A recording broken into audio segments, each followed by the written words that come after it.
Nos próximos segundos, você vai entender por que a taxação de criptomoedas no Brasil não é um detalhe técnico. É uma disputa de poder entre fiscalização, arrecadação e o bolso de quem investe. E até o final deste vídeo, você vai sair com um mapa claro de três coisas: o que já existe hoje, o que quase mudou recentemente e por que o governo ainda procura novos caminhos para tributar esse mercado. Primeiro, vamos separar o que muita gente mistura. Tributação e declaração não são a mesma coisa. Uma coisa é o imposto que você paga quando tem lucro.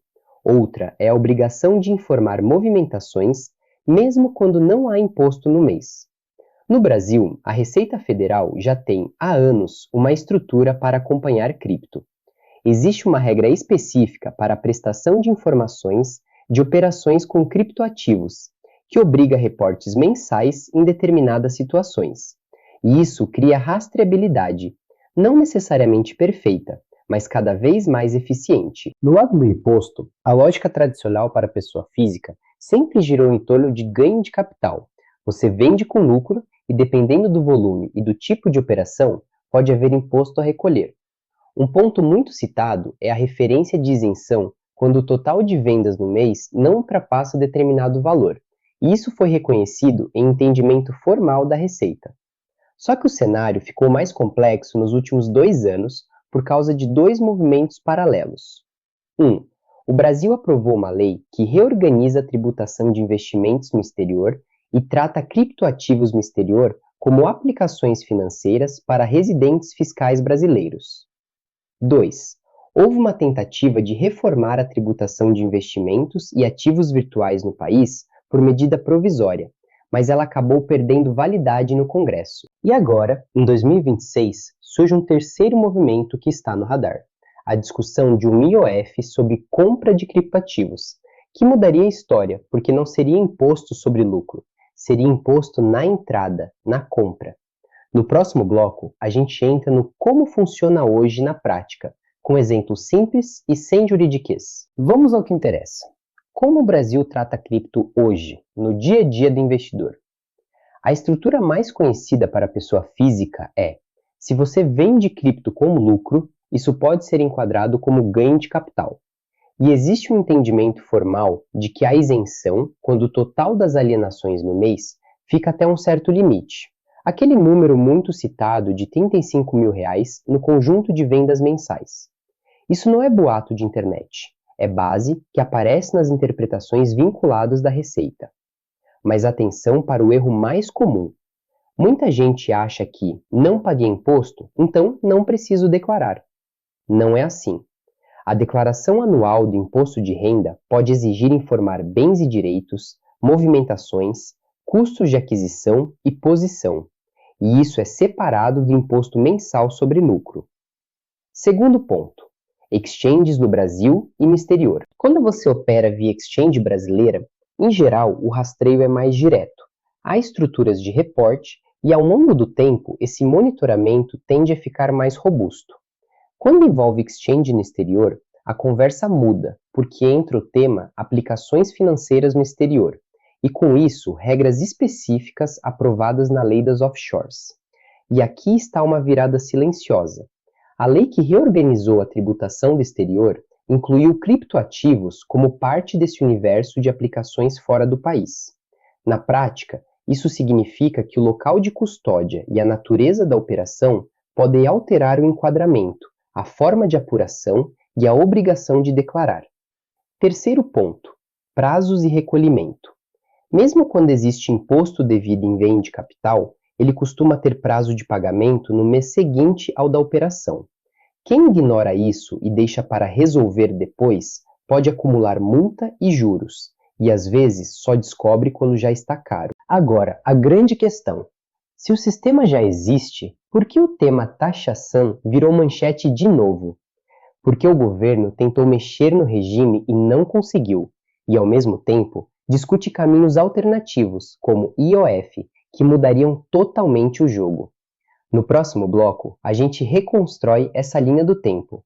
O que o governo tentou fazer, por que caiu E como a Receita está se preparando para uma fiscalização mais internacional? Aqui entra a parte que muita gente não acompanhou. Em 2025, o governo editou uma medida provisória para reorganizar a tributação de aplicações financeiras e também mexer com ativos virtuais. Entre os pontos debativos estavam mudanças que, na prática, poderiam alterar alíquotas, reduzir exceções e padronizar regras. Só que o desfecho foi político.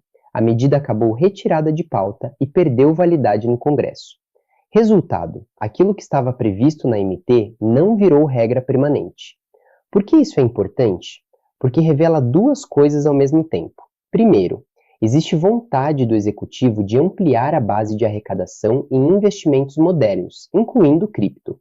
Segundo, existe resistência política e social quando a proposta parece aumentar carga ou retirar isenções de forma ampla. Mas, enquanto a tributação em si enfrenta disputa política, a fiscalização avança por outro caminho: cooperação internacional e padronização de reporte. Em 2025, a Receita Federal anunciou atualização na regulamentação de reporte de criptoativos, alinhando o Brasil a um padrão internacional de troca de informações, o CARF da OCDE. Traduzindo, o foco não é apenas pegar investidor pequeno, é criar um ecossistema onde operações transfronteiriças fiquem menos invisíveis. E isso muda o cenário porque o argumento clássico "isso aqui ninguém rastreia" vai ficando cada vez mais fraco. O mercado está migrando para um ambiente em que dados circulam mais entre jurisdições, e onde a fronteira entre cripto e sistema financeiro tradicional fica mais tênue. Agora vem um ponto sensível. Se a MP caiu, o assunto acabou? Não. E é aqui que entra a ideia que está gerando barulho em 2026. IOF sobre compra de criptoativos. No próximo bloco, a gente fecha com o que pode vir pela frente, o que muda na prática para o investidor e quais armadilhas mais comuns viram dor de cabeça com a Receita. Vamos falar do que está no radar agora? Existe discussão reportada por veículos econômicos de que o governo estuda aplicar IOF sobre compra de criptoativos, com uma alíquota citada em torno de 3,5% e com um desenho que poderia incluir faixa de isenção em compras mensais até um certo limite, como R$ 10.000. E aqui está a diferença brutal. IOF não é imposto sobre lucro. IOF é imposto sobre a operação. Você pagaria mesmo se depois a cripto caísse e você tivesse prejuízo. Se esse tipo de proposta avançar, ela muda o comportamento do mercado. Como? Pode incentivar migração para rotas alternativas, P2P e plataformas fora do circuito tradicional. Pode aumentar custo de entrada e diminuir apetite do investidor de varejo. Pode gerar disputa jurídica e política, porque mexe com a lógica de tributar ganho, que é mais aceitável do que tributar a compra. Ao mesmo tempo, é importante dizer, isso, por enquanto, aparece como discussão e minuta, não como regra definitiva e vigor. O que está valendo é o conjunto atual: regra de declaração, entendimento de isenção em vendas até determinado limite, imposto sobre lucro quando aplicável e atenção redobrada quando entra o componente exterior, por conta da reorganização tributária aprovada para investimentos fora do país. Então, qual é o recado final, objetivo e prático? A taxação de cripto no Brasil está caminhando em duas trilhas ao mesmo tempo. A trilha do imposto, que depende de lei, Congresso e disputa política. E a trilha da fiscalização, que avança com reporte, padrões internacionais e mais cruzamento de dados. Isso significa que daqui para frente o risco maior não é pagar imposto alto amanhã. Muitas vezes o risco é errar hoje por desconhecimento, não registrar preço médio, não separar operações, esquecer prazo, achar que não precisa declarar ou confundir Brasil e exterior.